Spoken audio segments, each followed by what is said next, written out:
The woman he rose for now laughs through the phone, wrapped in another man's arms, while his mother lies dying in a hospital bed. One message, and everything crumbles.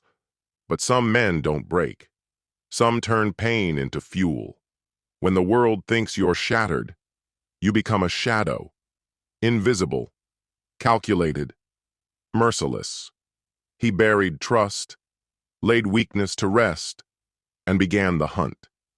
This isn't a tale of revenge, it's the art of dismantling. The story of a man who didn't just learn to forgive, but to punish in a way they'd never forget. You've heard the legends of those who vanish after betrayal? It's time to meet the one who writes them. Greetings, my dear friend. I am very happy that you are watching my video, and I will be even happier if you subscribe to my channel. This will make me even happier. Let's get started.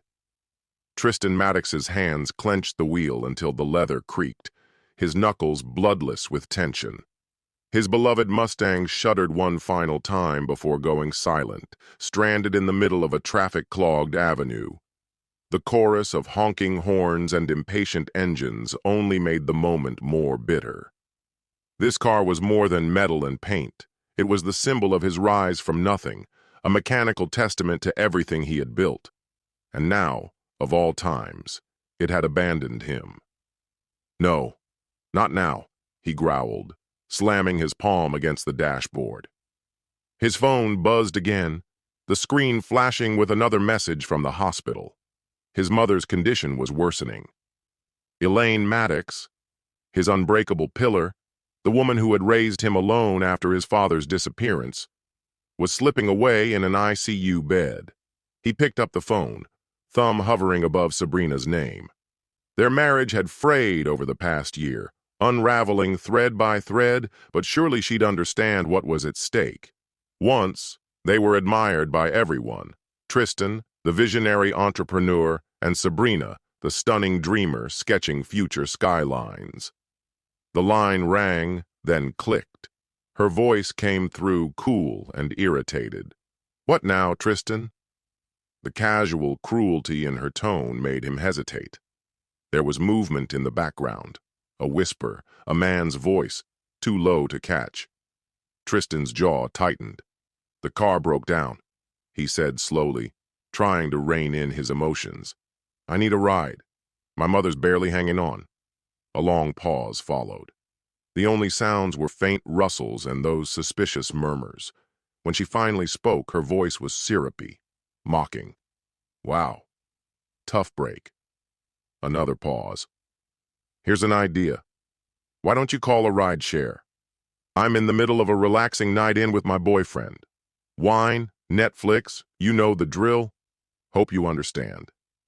Each word landed like a punch, but it was what came next that scorched through him. "Try not to cry over your mommy, okay? Good luck." The call ended with a click. Tristan stared at the screen, numb, as a cold fury seeped into his veins. He had given this woman everything: comfort, luxury, admiration, and she had thrown his pain back in his face, flaunting her betrayal like a trophy. In that moment, something inside him hardened. The man who had once built his empire for love was gone. He opened the rideshare app, but his mind was already shifting into a different mode. This wasn't just betrayal. This was provocation, and he intended to respond. The car arrived quickly. Sliding into the back seat, Tristan pulled up a number and called. "Jasper," he said, voice steady, "I want surveillance on Sabrina, day and night. I don't care what it costs. And find out everything you can about the man she's with." Jasper replied without hesitation. "Consider it done. A full team will be mobilized in the next hour." Ending the call, Tristan turned to the window. The city outside blurred past, steel, neon, and shadow. His thoughts drifted to his mother, the only person who had ever stood by him without fail. She had seen through Sabrina from the beginning. "She reminds me of your father," Elaine once told him. "All charm, no substance. Beautiful shell, rotten core." He should have listened. The hospital loomed into view, sterile and pale, housing the one person who had never abandoned him. He moved quickly down the hallway toward the intensive care unit. His phone buzzed again. A message, details, a name, an address, photos, Dorian Hale, her lover, the man who had stolen her attention while Elaine lay dying. Tristan studied the intel, etching every piece of it into his mind like a blueprint for vengeance. There would be consequences. But first, his mother. In the ICU, monitors beeped softly. Elaine looked smaller than he remembered, her strength dimmed but not gone. He took her hand gently, struck by how fragile it felt. "I'm here, Mom," he whispered, voice shaking with emotion. "I should have come sooner. But I promise," his tone sharpened, "I'm going to make this right. They won't get away with it." Her fingers twitched in his grip, slight but sure, a faint echo of the fire she'd always carried. He leaned back, phone still in hand as new reports flowed in. For now, he would be her son, but soon, Sabrina and Dorian would discover just how far Tristan Maddox would go for payback. Across the city, Dorian Hale admired the clean lines of a new acquisition, an abstract piece whose cost would make the average art lover faint. His gallery, a sleek space nestled among high-rises, had become a discreet haven for the wealthy and powerful. It was the perfect vantage point for watching and manipulating them. Winning over Tristan Maddox's wife had been Dorian's masterpiece. He thought back to their first meeting. He'd been hired to design brand visuals for Maddox Tech. Tristan had greeted him with polite disinterest, too busy to notice the way Dorian's eyes lingered on Sabrina, or how her posture subtly shifted in return. Now, standing beside a high-profile client, Dorian motioned toward the painting with smooth authority. "It reflects the isolation of modern life," he explained. "You can feel the ache in the strokes, the yearning." But his mind wasn't on the art. It was on Sabrina. And he had no idea that the man he'd once dismissed was already watching, already closing in, with vengeance on the horizon. The wealthy art connoisseur offered an approving nod, clearly enraptured by Dorian's performance. This was Dorian's realm, dissecting human emotion, uncovering vulnerabilities, and twisting them to align with his own strategic goals. Sabrina had been laughably easy. Her unhappiness in marriage radiated like a distress flare, impossible to miss, and Dorian had sensed it instantly. A soft vibration in his jacket interrupted his thoughts. Another message from Sabrina. For the past year, he'd been meticulously shaping her perspective, implanting seeds of disillusionment and slowly nurturing their growth.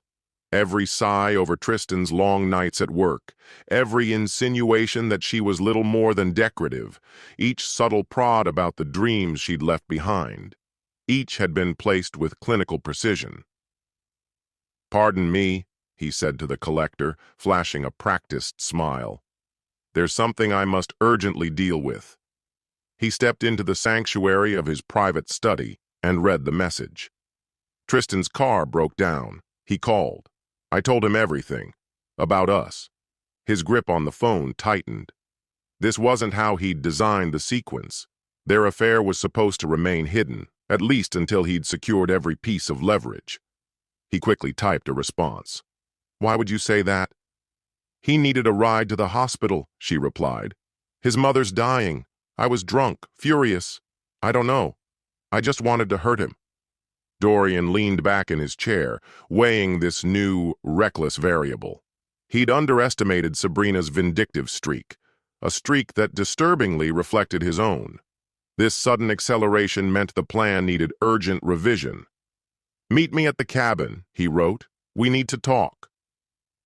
Their private refuge, lavish, remote, and legally invisible behind layers of corporate veils, had long served as the stage for their hidden rendezvous. Dorian had chosen it carefully. Nothing tied it back to him. As he drove, a subtle smile curled his lips. Sabrina had played directly into his hands. When he arrived, she was already pacing the pristine floors, the click of her high-end heels, Tristan's gift, echoing through the space. Her expression wasn't regretful, it was electric. The secret was finally out. "Do you have any idea what you've done?" Dorian's usual composure cracked, his tone slicing the air. "You're overreacting," Sabrina said breezily, flicking her wrist as though swatting away a trivial concern. "Tristan's harmless. He'll sulk, yell a little, and then move on." "You don't understand," Dorian said, pouring a stiff drink to steady himself. "Men like Tristan don't rise without developing an edge. When they're crossed—" "You're afraid of him?" she interrupted, eyebrow raised, amusement glinting in her gaze. Dorian's fingers clenched around the glass. "I respect his capabilities, and you should too, after all these years beside him." She scoffed. "Please, I saw how he clawed his way up. He codes software, Dorian. He's not some threat in the shadows. He couldn't hurt a kitten." He studied her face, searching for sincerity. Maybe she truly believed that. Maybe she had to believe it. But Dorian had glimpsed something sharp, something dangerous behind Tristan's otherwise polished facade. The man was not to be underestimated, and neither was Dorian. "We need to act rationally," he said, stepping closer. "He knows, which means we must control the story before it spins out of our grasp. Can I trust you to follow through?" Sabrina pressed against him, her perfume rising like a signature. "Darling," she whispered, "I've been performing my entire life." "What's next on your script?" she asked, her voice silk. As Dorian outlined the next phase, he carefully withheld his true intentions. Sabrina was never a co-conspirator, merely a pawn. A means of breaching Tristan's fortress of success. Bitterness had simmered in him for years as he watched Tristan climb, and now the time had come to dismantle it all. "Poor Tristan," Sabrina murmured, running her manicured fingers across his chest. "Alone at that hospital? While we're here?" Dorian kissed her, the taste of expensive wine on her lips. "He made his choices," he said. "He prioritized work. Let him deal with the consequences." But what neither of them knew was that Tristan Maddox wasn't behind. He was already ahead. For weeks, Tristan's private security had tracked them, photographing their encounters through the cabin's windows, capturing audio of every damning whisper. The growing collection of evidence was being compiled with clinical precision, preparing to serve as the instrument of their undoing. Back at the hospital, while Elaine's condition worsened, Tristan maintained a silent vigil, his gaze flicking between his mother's frail form and the incoming intelligence. The report laid everything bare, not just the betrayal, but Dorian's hidden financial schemes, buried secrets, and a carefully constructed facade now unraveling. He read every detail in silence, but the whiteness of his knuckles betrayed the storm within. He had given Sabrina everything: comfort, status, devotion, and she had allied herself with a man who had plotted his fall from the start. "I see them now, Mom," he murmured, eyes resting on the woman who had always seen too clearly. "Just like you always did. And I swear, they won't get away with it." The room went still as the heart monitor let out a single final tone. Elaine Maddox passed quietly, her hand still entwined in her son's. "Time of death, 11:42 p.m., a doctor said gently. Tristan rose with unshakable calm. "I'll need the death certificate for the arrangements," he said, his voice stripped of warmth. The hospital staff glanced at one another, uneasy with his cold demeanor. But Tristan no longer had space for decorum. Outside, in the hushed stillness of the early morning, beneath the flicker of aging parking lot lights, he made 2 phone calls. The first person Tristan contacted was his lawyer, Jonathan Pierce. "I need the divorce finalized without delay," he instructed coolly. "And make sure the corporate restructuring we outlined is already underway." "They're ready to file," Jonathan said. I had everything drafted as soon as your security team sent over the initial intel. He paused, then added carefully, But Tristan, the rest of your plan? It's extreme. Are you absolutely sure? They plotted behind my back while my mother was on her deathbed, Tristan said, his voice cold and measured. Calling it extreme is generous. His next call was to his head of security. Jasper, initiate Protocol 0. I want everything in motion by first light. Understood, Jasper responded instantly. Surveillance confirms she's still at the cabin with Hale. Should we act now? Leave them be, Tristan replied. Let them soak up the fantasy a little longer. Come morning, it ends. He drove home in a company car. The Mustang had already been retrieved and sent in for repairs. The mansion came into view, a sprawling symbol of both his ambition and Sabrina's expensive tastes.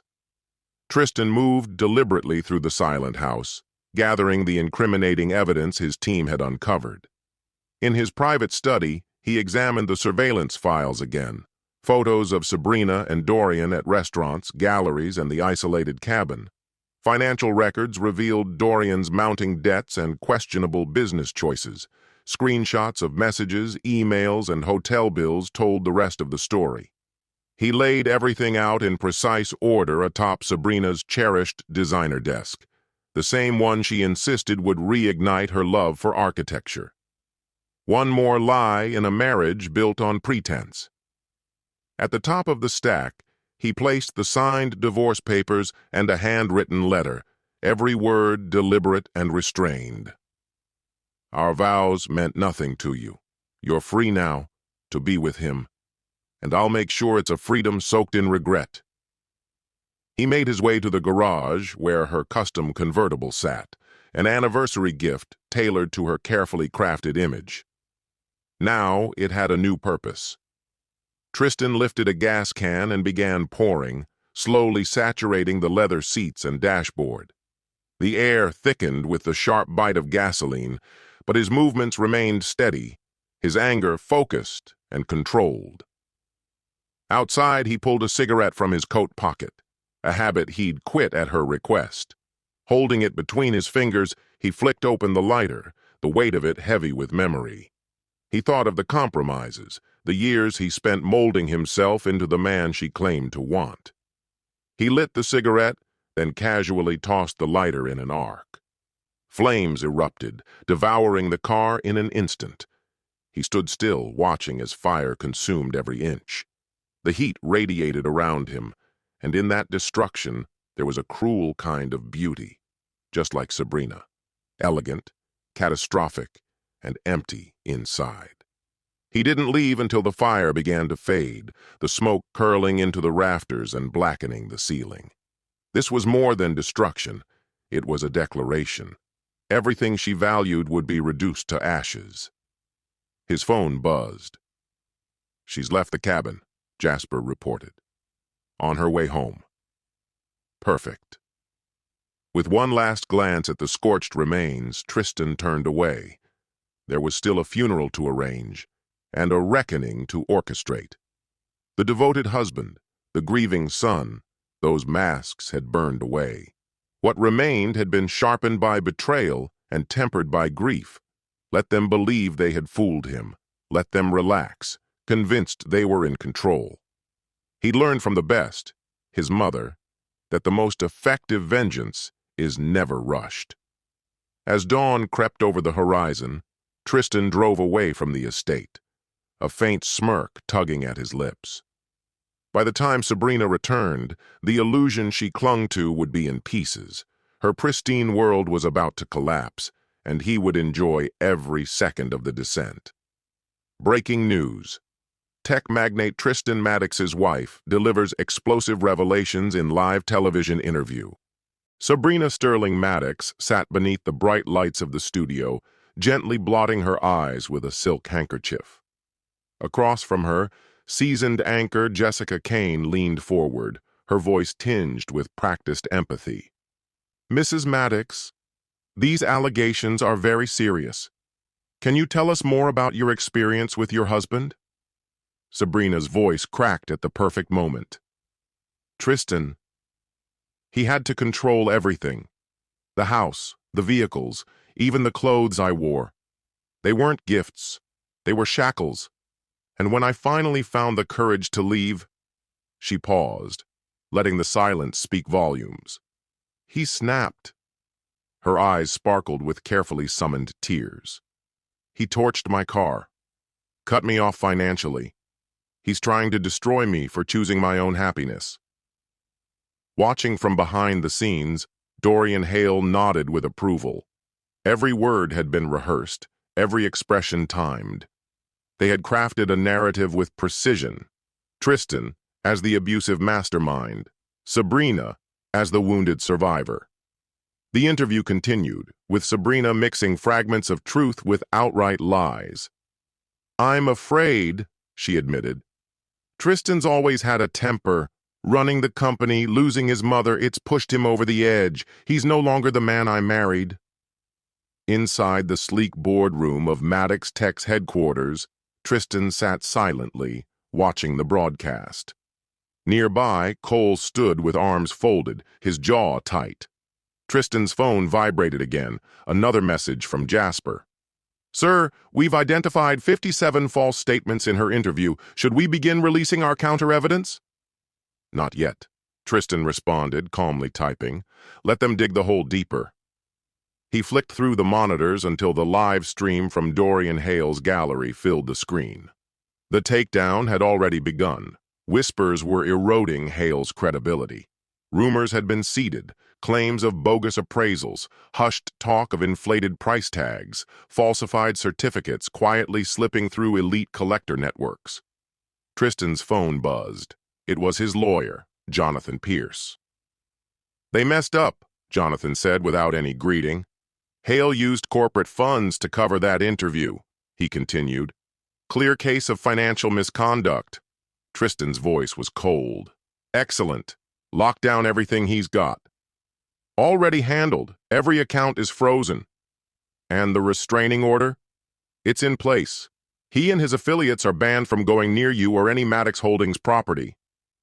Tristan ended the call and turned back to the feed. On screen, an irate buyer stormed out, abandoning what should have been a seven-figure deal. The first domino had fallen. On the other side of the city, in a high-end boutique, Sabrina felt her face flush as the cashier handed back her credit card. "There's probably some technical issue," she said, lips tight in a strained smile. "Try it again." "I'm sorry, Mrs. Maddox," the clerk said with care. "This card, and the others, are showing as frozen." A spike of fear shot through her. She scrambled for her phone and called Dorian. "He's done it," she hissed. "He's cut me off completely. That bastard locked everything down." "Take a breath," Dorian said, though the panic in his voice betrayed his own unraveling. He just lost his third major client, all in a single day. "Come to the gallery," he said. "We'll figure this out." But when Sabrina arrived, she found him pacing like a caged animal, rage flashing in his eyes. "They're accusing me of peddling forgeries," he snarled. "3 clients want refunds. This could ruin everything I've built." "Oh, please," Sabrina snapped back. "You're worried about your career? I'm the one splashed all over gossip sites." "I can't even get a damn coffee without whispers following me. And now I'm penniless." "You're not broke," Dorian shot back. "You're still married to Tristan Maddox. Use that." "Use what? He's locked me out. Every joint account, my personal funds, even the trust." Before either could say more, Dorian's assistant burst in, pale as chalk. "Sir, the Peterson show's been pulled, and the bank's calling. They've launched an audit." Dorian went rigid. The color drained from his face. Years of bending the rules, using charm and backdoor deals to validate art, were crashing down. "This is him," he muttered. "He's tearing it all apart." "But how?" Sabrina demanded. "Because he's Tristan Maddox," she growled. "He probably had a file on you before I even—" Her voice caught, realization tightening her throat. The man she'd underestimated, the silent, calculating husband she had once dismissed, wasn't harmless. He was lethal. Back in his office, Tristan reclined with measured calm, scanning through the cascade of reports. Sabrina's ill-fated public spectacle had exploded in her face. His media team had released irrefutable documents debunking her abuse claims, along with footage of her indulging in extravagant shopping trips, all funded by the man she painted as a tyrant. But that was just the opening salvo. His analysts had compiled a damning dossier on Dorian. Offshore accounts, counterfeit dealings, a consistent pattern of preying on wealthy, lonely women. Every detail logged, every move ready to be revealed. A knock at the door. His assistant, Jasper, entered quietly. "The board's received our anonymous tip about Hale. A full inquiry's underway." "Excellent," Tristan said. "Make sure they leave no stone unturned." "And Jasper?" "Yes, sir. Alert our media contacts. When this breaks, I want saturation coverage." He turned his attention back to the footage. Sabrina and Dorian, deep in argument, were visibly fracturing. The Polish was peeling, just as he intended. Let them devour each other. Let their pretty facades fall to dust.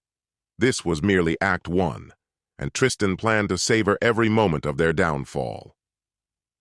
Breaking. The controversy engulfing Dorian Hale escalated today, with 3 prominent galleries severing all ties amid mounting allegations of long-term art fraud. In his office, Dorian hurled his phone across the room. It hit the wall with a crack, splintering a framed certification. He poured another scotch, spilling amber liquid over the edge of the antique table. "This is a fucking disaster," he spat. "A total implosion." Sabrina paced behind him, heels clacking against marble floors she might soon lose. "We can't just sit here," she said sharply. "We have to fight back. Tristan's not a god." "No, but his empire might be," Dorian snapped. "We already tried. Remember how that ended? The anonymous tips he fed to investors? They were a lure, carefully planted. Now the SEC is investigating us for market manipulation. If this path closes, we'll carve another. Tristan has blind spots, but you need to wake up, Sabrina. Your husband isn't who we believed he was. He's no harmless tech nerd we can shove around. He's been strategizing from the shadows all along, always 10 steps ahead. Their conversation was abruptly interrupted by Dorian's phone. It was his attorney. He answered and hit speaker, his face tightening with every word. "The Authentication Committee has discovered undeniable evidence of fraud in over a dozen high-profile works," the lawyer said, his tone heavy. "They're initiating a full freeze on gallery assets. The IRS is now involved. There are financial inconsistencies going back half a decade." "Can you do anything?" Dorian asked, his voice tight with panic. "Do anything?" The lawyer's voice hardened. "I'm resigning as your counsel, Dorian. This is just the beginning. Someone gave the authorities a complete dossier, bank records, fake documentation, eyewitness statements." The call ended. Sabrina turned to Dorian, dread seeping into her expression. "What did you do? What operation?" "Don't act surprised," Dorian growled. "You knew exactly who I was when you slid into my bed. A con man, a fraud. And you? Just another gold digger who finally overplayed her hand. I believed in you. You said we'd destroy Tristan together. Was any of that true?" "You actually fell for that?" he scoffed. "I wanted what Tristan had, his wealth, his influence. You were just my in, and thanks to your idiotic TV stunt, we're both going down." Her slap rang through the gallery like a gunshot. Before Dorian could react, his assistant came barreling in, out of breath. "Sir, there are federal agents downstairs. They have a warrant." Panic erupted. Dorian dashed toward his office, desperate to erase incriminating files. Sabrina grabbed her bag and fled, but Tristan's snare had already closed. In the parking lot, Sabrina's car was dead. Her phone showed no signal. Her cards were declined at the first hotel she tried. In his high-rise, Tristan watched the chaos unravel across a wall of surveillance monitors. One displayed the raid on Dorian's gallery. Another tracked Sabrina's frantic attempts to contact her old allies, each already briefed on her betrayal. "Sir," Jasper said quietly, entering the room. Hale tried accessing his offshore holdings. Tristan barely turned. "And? Drained, just as we planned. And the fake escape route? He's following it. Our contact says he's looking to resolve the Maddox situation permanently." Tristan's mouth twitched into a cold smile. "Perfect timing. And our team? Ready. The hitman Hale meets tonight is ours. Everything will be recorded." "Good," Tristan replied. "Let him dig his own grave. I want it airtight."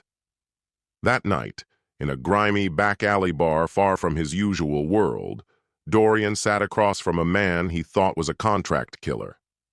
He raged about Tristan, naming a price and then increasing it. What he didn't realize, every second was being filmed. The supposed assassin was a former Fed now on Tristan's payroll, documenting every word as evidence of a murder-for-hire plot. By the time Dorian returned to the remnants of his life, everything had collapsed. His gallery sealed by federal agents, his apartment ransacked, the safe he'd hidden so carefully, emptied and logged into evidence. Even his family had seen the news. They cut ties without hesitation. Sabrina fared no better. Turned away from 3 hotels, she finally checked into a dingy roadside inn. On her cracked phone, social media was ablaze, friends turning into enemies, the comments filled with fury and betrayal. She tried Dorian. No answer. As a last resort, she reached out to Tristan's legal team, begging for a chance to explain. The response came swiftly and with finality. "Mr. Maddox is not open to direct contact. Any communications must go through legal representation." From his sleek surveillance hub, Tristan observed every misstep. Every plea, every move they made, tightened the net he'd drawn around them. They had tried to eliminate him, but that final betrayal would justify every counterstrike. Let them spiral. Let them tear at the walls of the trap they'd built for themselves. They were about to learn what it meant to challenge Tristan Maddox. At Maddox Tech's headquarters, the main conference room buzzed with anticipation. Journalists from top networks lined the rows, cameras fixed on the stage. When Tristan appeared, sharp in a jet-black suit, the room hushed instantly. "Thank you for coming," he began, his tone steady, authoritative. "There's been speculation, there have been allegations about my company, about my personal life.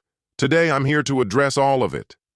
Back at the motel, Sabrina stared at the live stream, her pulse racing. Dorian paced behind her, each word from Tristan slicing away what little hope remained. His polished appearance had all but vanished, shirt rumpled, tie hanging askew, and his hair a chaotic mess. "Turn it off!" he barked.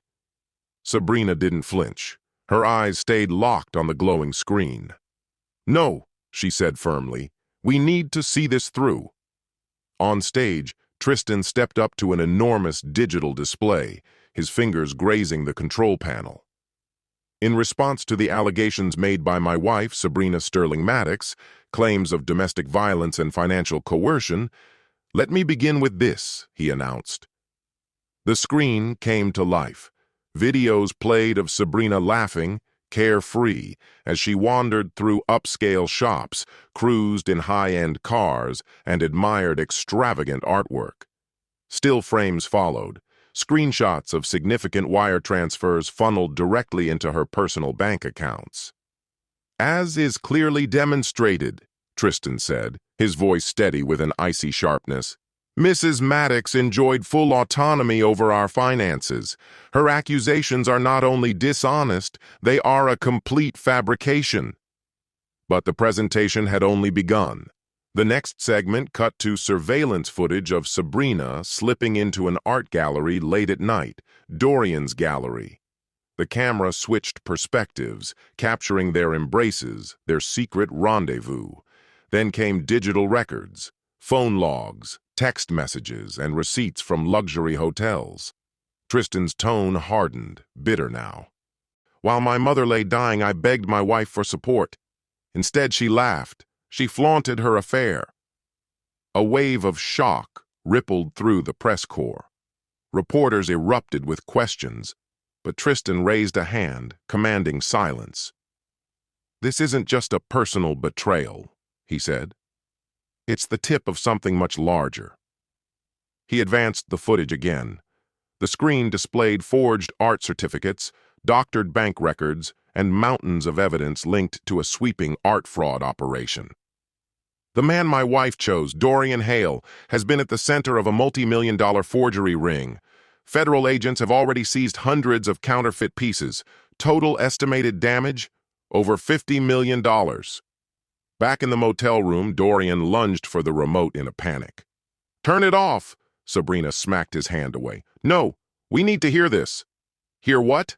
he snapped. "How your husband's burning everything to the ground?" The television dragged them back in. "And now," Tristan continued, "perhaps the most damning revelation." A grainy video clip played. Dorian at a shadowy bar, his voice unmistakable. "I don't care how it's done. Car crash, mugging, freak accident. Just make sure Maddox doesn't walk away alive." Sabrina recoiled, her face going pale. "You tried to have him killed?" Dorian's eyes darkened. "He took everything from me.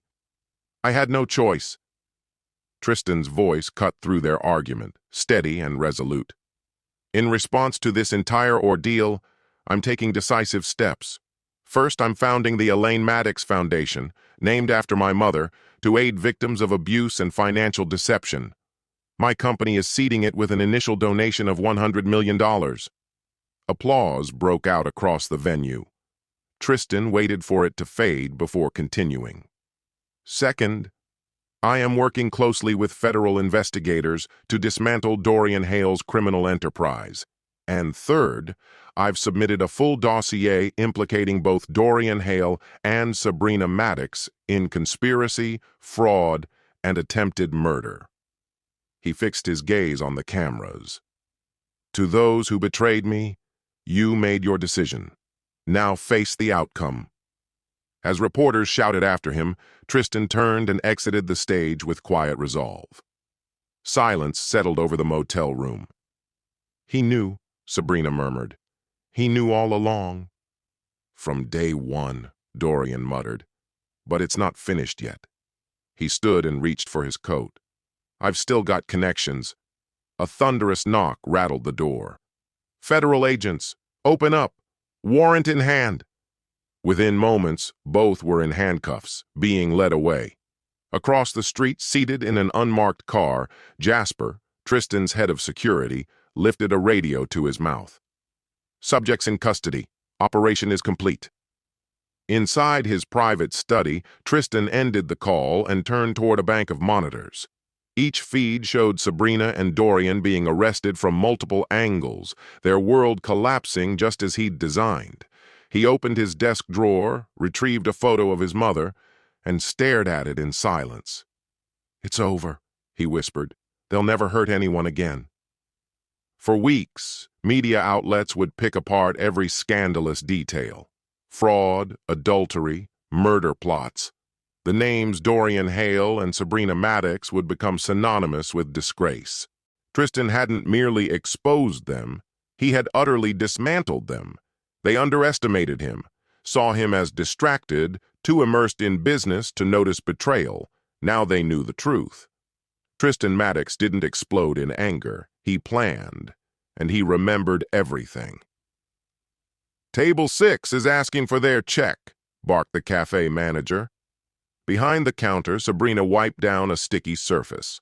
Her once glamorous nails were chipped and worn. A man seated at the bar leaned forward, peering at her face. "Wait, aren't you that Maddox woman from the news?" She kept her gaze down, but the growing silence around her spoke volumes. People were staring, whispering. "Gold digger, cheated on him, did it while his mom was dying."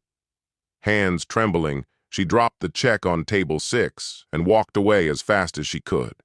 3 years had crawled by since Tristan's bombshell press conference shattered her life. yet the world refused to let her escape it. In the cramped break room, co-workers laughed loud enough for her to hear. They had watched every viral clip, dissected each scandalous article. A few even ran parody accounts, documenting her downfall with cruel enthusiasm. "Your Grace," one of the cooks called with a grin. "Your porcelain throne's waiting, time to scrub the toilet." Gripping the mop as if it might anchor her, Sabrina tried to shut out the voices. There was a time when people had scrambled to obey her. Now she lived alone in a shoebox apartment with peeling walls and plumbing that screamed with every flush. Designer heels and silk gowns had given way to thrift store jeans and a grease-streaked apron. Her phone buzzed. Another rejection. No one wanted her on the payroll. The Maddox name, once synonymous with privilege, had turned into a corporate liability. On the opposite end of the city, Dorian Hale scrubbed dishes in a dingy diner, hands raw from hours of bleach and boiling water. Once known for crafting masterpieces, those hands now scraped caked-on food from chipped plates. They called him the Fraud, behind his back, and to his face. The fall of the infamous artist had been public spectacle. "Hale!" the head chef snapped. "These are still filthy." "Again!" He didn't respond, just dunked his hands back into the scalding sink. His studio was gone. The exhibits, the acclaim, vanished. His name had been ground into dust. Legal fees had drained his accounts, swallowed his contacts, and devoured his inheritance. A busser dropped another stack of dishes beside him with a smug grin. "Don't fake these, Picasso." During breaks, Dorian sometimes leafed through newspapers, lingering on the business section. Tristan Maddox's name appeared often, each headline like a personal insult. Maddox Tech launches AI breakthrough. New shelter for victims, funded by Maddox. Humanitarian of the Year, Tristan Maddox. They had tried to take him down. Instead, he had soared. Dorian's world, by contrast, had crumbled. High above, in a sleek office with city views, Tristan studied intelligence reports detailing the lives of his ex-wife and her former lover. He paid to keep tabs on them. Nothing extravagant, just a loyal network of eyes and ears. Jasper stepped in holding a file. Hale tried to land a bistro manager gig. We blocked it as discussed. And Sabrina? Still cleaning tables? She reached out to her family again last week. They're still enforcing no contact, Jasper added. Just as requested.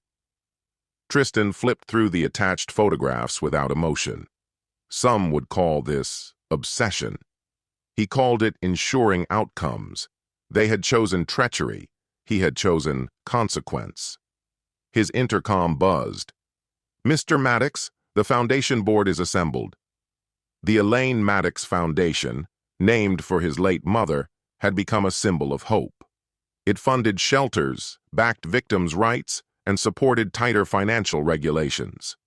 To the public, Tristan's story was inspirational. A man broken by betrayal, who channeled grief into philanthropy. No one saw the man still pulling strings, the one who remembered every slight. That part remained hidden beneath tailored suits and well-timed smiles. Tristan Maddox never forgave.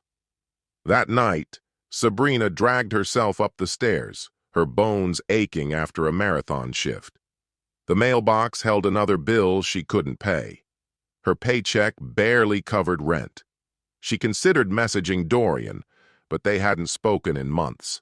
Their alliance had dissolved into silence, blame, and sorrow once they grasped just how far Tristan's vengeance reached.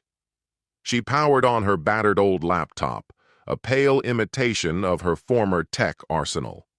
Her online profiles were still flooded with hate, strangers treating her fall from grace like a spectator sport.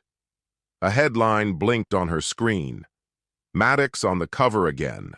AI revolution in the works. The accompanying photo showed him in full control, sharp, composed, unreachable. She slammed the tab shut, stomach twisting. The man she'd once thought dull had revealed himself as a master tactician. Across town, Dorian lay in a room so small it seemed to press in from all sides. His fingers throbbed. His pride stung worse. A box of paint and brushes sat untouched in the corner. Relics from a life no gallery would touch, no matter what alias he used. They'd plotted to bring down Tristan Maddox, but in the end, he had crushed them, so completely that rebuilding felt like fantasy. Back at the cafe, Sabrina stood in the restroom, facing the mirror. She whispered a speech she'd rehearsed countless times. After all this time, she had finally found a way to reach Tristan. Her fingers trembled as she entered the number. She half expected a deadline, but it rang. "Tristan Maddox's office," came a crisp voice. I need to speak with Tristan. Please, tell him it's Sabrina." Silence stretched. Then, "Hold, please." She didn't breathe. Her pulse roared in her ears. Then a voice, smooth, cold, unmistakably his, came through. "Sabrina." He said it like an executioner. "I assume this call has a purpose." "Tristan, please." Her voice trembled despite her efforts to control it. "What I did can't be excused," she admitted. "Dorian twisted everything. I fell for his deception. And now I've lost everything. I've paid for it. I've learned." She took a breath, softer now. "If you ever cared, even a little—" He cut her off, his voice like ice. "You mistake vulnerability for affection. The man who loved you died the day you ridiculed his dying mother. I have nothing left to give you." "I was drunk. I wasn't thinking. I was heartless," she whispered. "But isn't this too much? My family's turned their backs on me. No job will keep me. I'm barely making it through the day." "Barely holding on?" He let out a harsh laugh, void of sympathy. "You should be grateful that's all you're doing. Dorian wanted you gone the moment you became inconvenient. I have the recordings. Want to hear him plan it?" Her face went pale. "What are you saying?" "Your so-called lover wanted you dead. Once you became a threat, he was ready to eliminate you. I chose to let you live, to carry the weight of your choices. Consider that my last act of mercy. To the woman I once called my wife." The call ended. Sabrina stood frozen in a grimy bathroom, phone clutched tightly in hand. She'd reached out, searching for a trace of the man she had once married. But he was no longer there. In his place stood someone cold, unrecognizable, shaped in part by the pain she helped create. Elsewhere in the city, Dorian Hale was unraveling. The charm that once made him magnetic had long since rotted into bitterness after 3 years in disgrace. He had spent the past week studying Tristan's movements, learning his habits down to the minute. The isolated beach house was the perfect spot, quiet, unseen. In his hand was a pistol, bought with the last of his money. 1 bullet would be enough. Hidden in the dense brush, he waited as a car pulled into the driveway. The door opened. Tristan stepped out, alone. This was his moment. "I wouldn't do that if I were you," came a voice from behind. Dorian whirled around. Armed men surrounded him, weapons trained. "Mr. Hale," said Jasper as he approached calmly, "you didn't really think we weren't watching you? That we missed the weapon purchase?" Tristan walked forward, expression unreadable. "Still choosing the worst possible path, I see." "You destroyed everything I had," Dorian hissed. "My company, my name—" "No," Tristan interrupted. "You did that. I just made sure there were consequences." He turned to the men. "Take him to the place we arranged. Make sure he's comfortable. He'll be there a long time." As Dorian was dragged away, Tristan's voice followed. "You wanted my life, Dorian. Now you'll spend the rest of yours paying for that desire." The arranged place was an isolated estate, heavily secured, constantly monitored, not a prison in name but in every function. Cameras watched every move. Communication was tightly restricted. Legal? Probably not.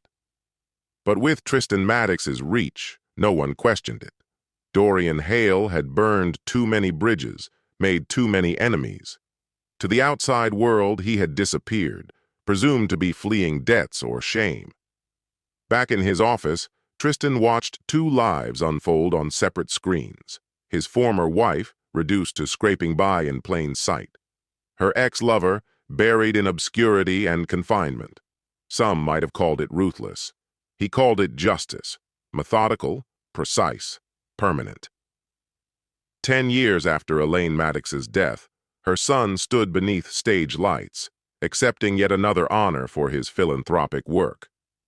"My mother believed in justice," he told the crowd, "and in holding those who do harm accountable. The Elaine Maddox Foundation carries that mission forward." Cameras flashed as he introduced their next major initiative, a national campaign to combat financial abuse and domestic violence. What the audience didn't know was that these weren't just noble causes, they were deeply personal. Across town, in a dim apartment, Sabrina, once envied for her grace and beauty, watched the event unfold on a battered TV. Life had carved harsh lines into her face.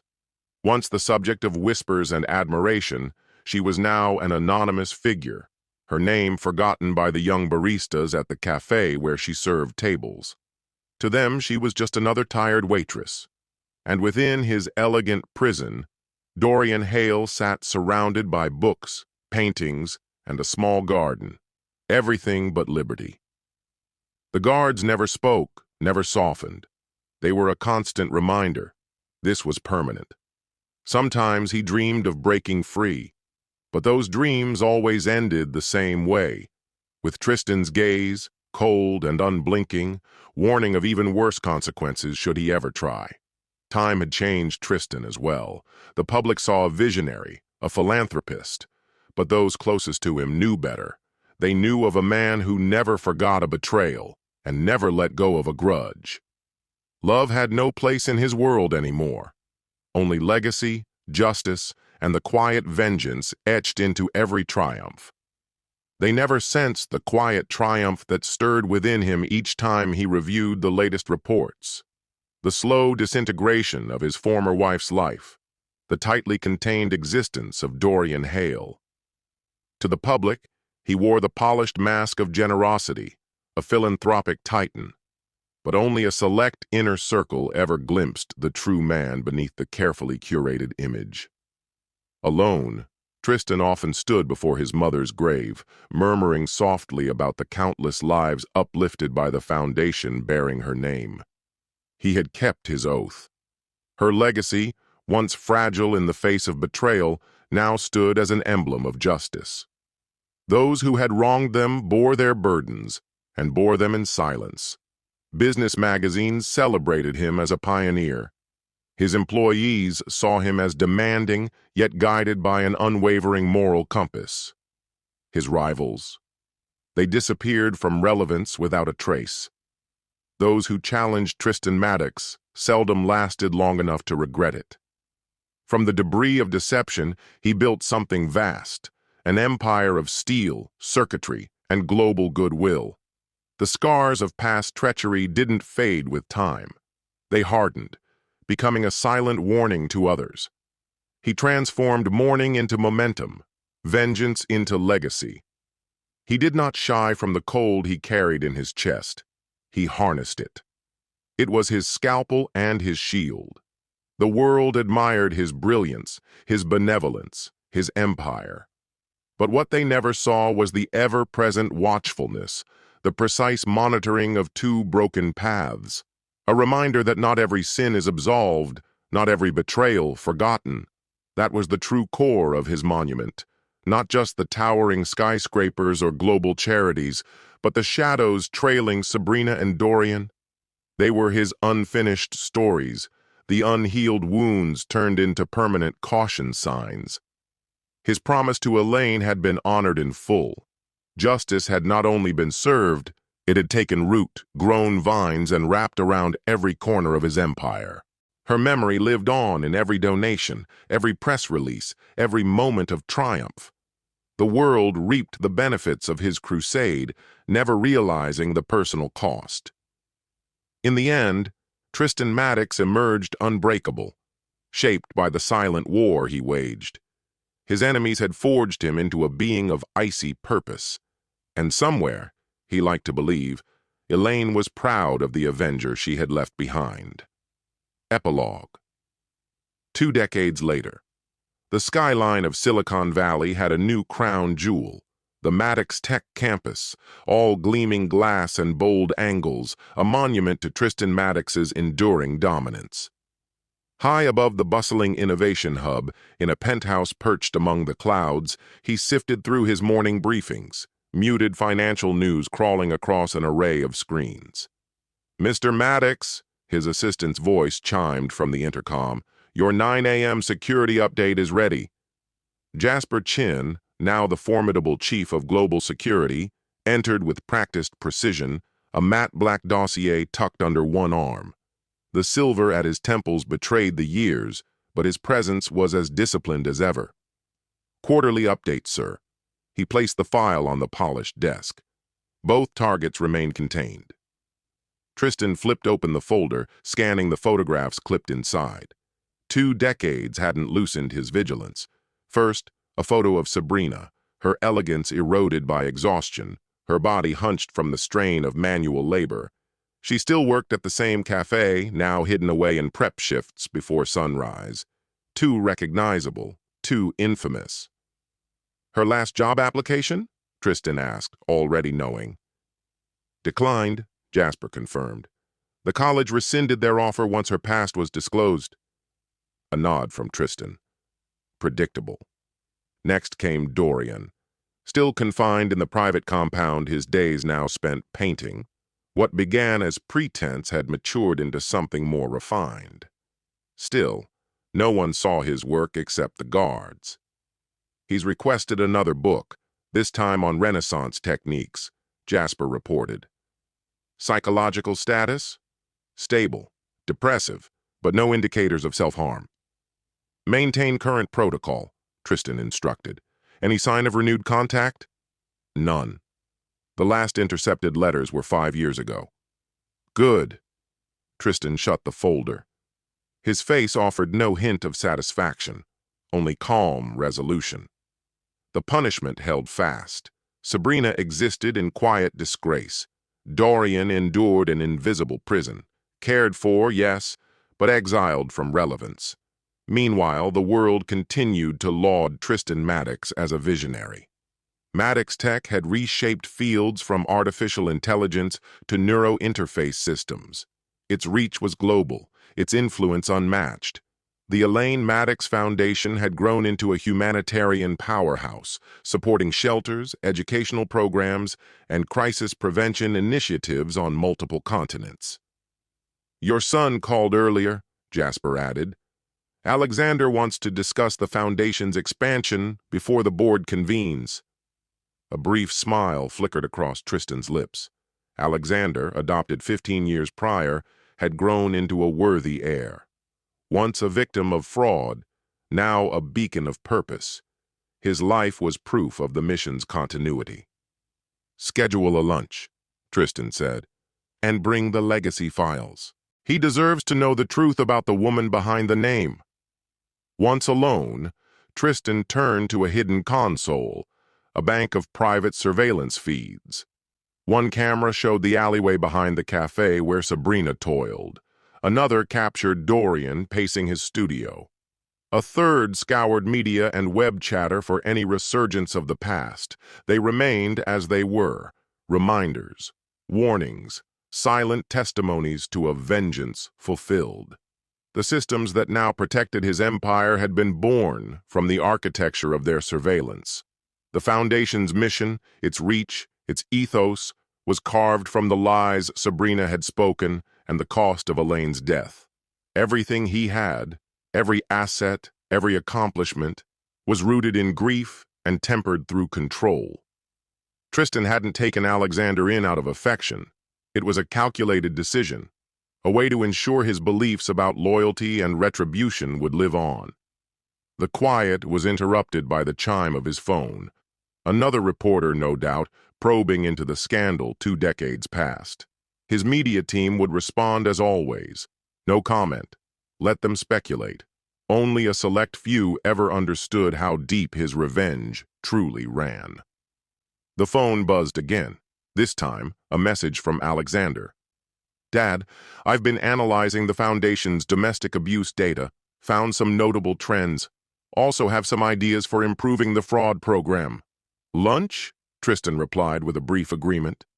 Alexander hadn't just inherited his sharp mind, he shared Tristan's unyielding commitment to justice, but he still didn't grasp the painful origins behind the Foundation's creation. That would change before the day was done. Later, Tristan drove through Palo Alto, heading to an exclusive restaurant he had rented for their meeting. Alexander was already inside. His confidence and piercing gaze could easily convince anyone he was Tristan's biological son. Dad, Alexander said as he rose to greet him, I've been reviewing Elaine's files. They sat as their regular dishes were brought out by the discreet staff. Tristan studied his son, the same focused determination burning in his eyes that had once driven Tristan to the top. What did you find? Tristan asked. Patterns, Alexander said plainly. Recurring signs of betrayal.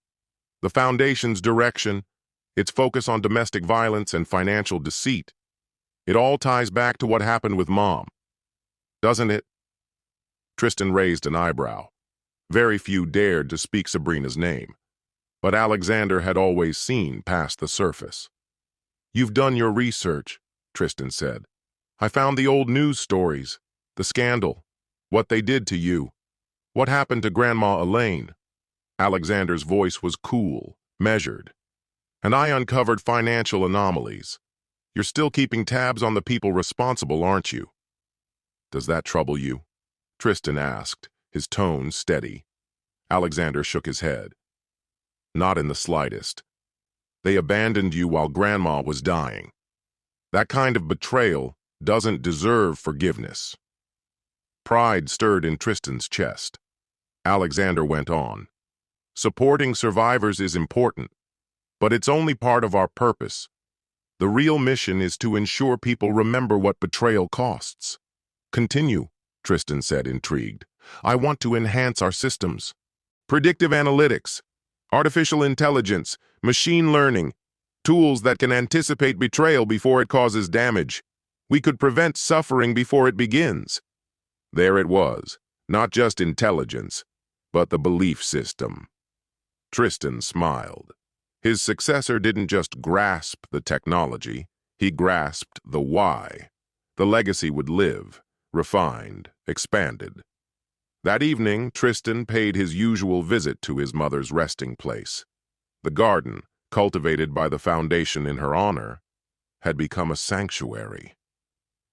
He understands now, Mom, he said gently. Alexander will guard everything we've built. We'll keep helping the vulnerable, and those who hurt us will never sleep easy. Across town, Sabrina wiped down the prep station at the cafe, her weary face reflected in the stainless steel. Time and struggle had left their mark. No matter how often she tried to rebuild, Tristan's presence was always there, casting a long, cold shadow. She'd once tried to publish a memoir, her final shot at telling her story, but the deal collapsed without explanation. Later, she learned the publisher had been discreetly acquired by a Maddox Tech subsidiary. Her family kept their distance, pacified by generous anonymous contributions to their charities, all traced back to the Elaine Maddox Foundation. Old acquaintances crossed the street to avoid her. New ones disappeared the moment they Googled her. Meanwhile, Dorian stood before his canvas, painting imagined worlds he'd never touch, endless fields beyond his reach. His gilded prison had every comfort but freedom. Over time, the isolation carved deep wounds no luxury could mend. He had tried to escape once, 15 years ago. He hadn't even reached the outer fence. The penalty had been absolute solitude for a full year. The psychological weight of that punishment broke something in him. He never attempted it again. They had become living warnings. Sabrina, and Dorian. One erased from public life, the other hidden away from it. Both paid the price for crossing Tristan Maddox. Different betrayals, different fates, humiliation in one case, permanent confinement in the other. Tristan's reach had stretched far beyond what anyone could measure, an empire with influence in tech, philanthropy, and social change. Maddox Tech reshaped industries. The Elaine Maddox Foundation reshaped lives. Few realized its charitable work concealed a mission of personal justice, executed with surgical precision. The world loved the narrative, a morning sun transforming heartbreak into global impact. They never saw the blacklist, the quiet sabotage, the reputations ruined as silent warnings. Now, Alexander was ready to carry the torch. Under his leadership, the foundation would evolve, leveraging advanced tech to identify betrayal, neutralize threats, and settle old accounts. Tristan Maddox's legacy of discreet vengeance had become something of a Silicon Valley myth, never spoken of directly, but always understood. Whispered behind closed boardroom doors, passed between the powerful, a quiet reminder. Some ghosts don't fade. They wait. Challenging Maddox didn't just mean defeat, it meant disappearing altogether. Losing to him wasn't a stumble, it was obliteration. Time had done little to soften his resolve or dim the clarity of his memories. Even 20 years later, his thirst for vengeance burned cold and ceaseless, an unyielding force that propelled his rise and ensured no betrayer slipped away untouched. The world praised him for his generosity, celebrated his brilliance as a strategist, and admired his crusade against corruption and moral decay. But hidden beneath the charitable exterior lay a masterwork of retribution. Every act of kindness, every generous donation was calculated, part of a broader blueprint, meticulously crafted to bring ruin to those who'd crossed him. Tristan Maddox had transformed private heartbreak into a devastating force of public influence. What had once been pain was reborn as power. Through the foundation that bore her values, his mother's legacy lived on, and through his calculated dismantling of his enemies, so did his wrath. From his skyscraper headquarters above Silicon Valley, Tristan reviewed the latest breakthroughs in surveillance his company was ready to release upon the world.